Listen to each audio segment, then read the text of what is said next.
Now, Welsh people or their surviving spouses who were infected with HIV and hepatitis C after receiving contaminated blood will get compensation of £100,000.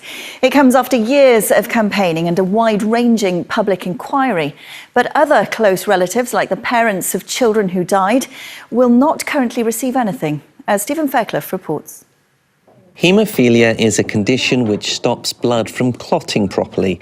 In the 1970s and 80s, thousands of people with haemophilia were infected with hepatitis C and HIV after their imported treatment products were contaminated.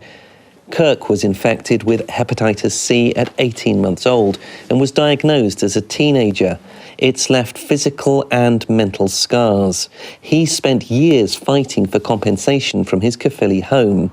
He believes today's government announcement of an interim payment of £100,000 is long overdue. For me personally, and I know for a lot of others, it's not enough. A lot of us have lost a lot more. Loss of education, loss of income, not being able to get life insurance. That's why I've never looked at getting a mortgage before, because I haven't been in a financial position to get a mortgage. So loss of having suitable home in. There was nothing stopping the government going further.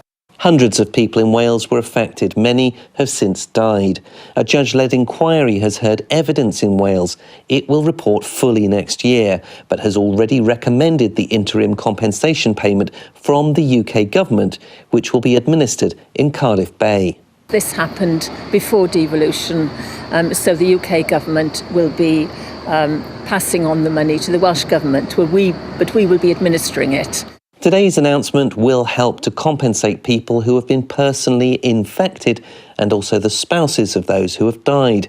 But many of Kirk's fellow campaigners will not receive anything at this stage. It's very upsetting.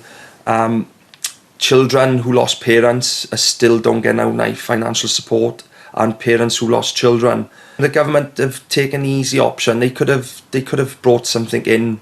They could have announced something for them as well. As soon as the interim compensation payment comes through, Kirk hopes to finally realise his dream of being able to get a property of his own for him and his family. But he's also waiting for the conclusion of the inquiry next year to find more answers about how he came to be infected with contaminated blood products in the first place.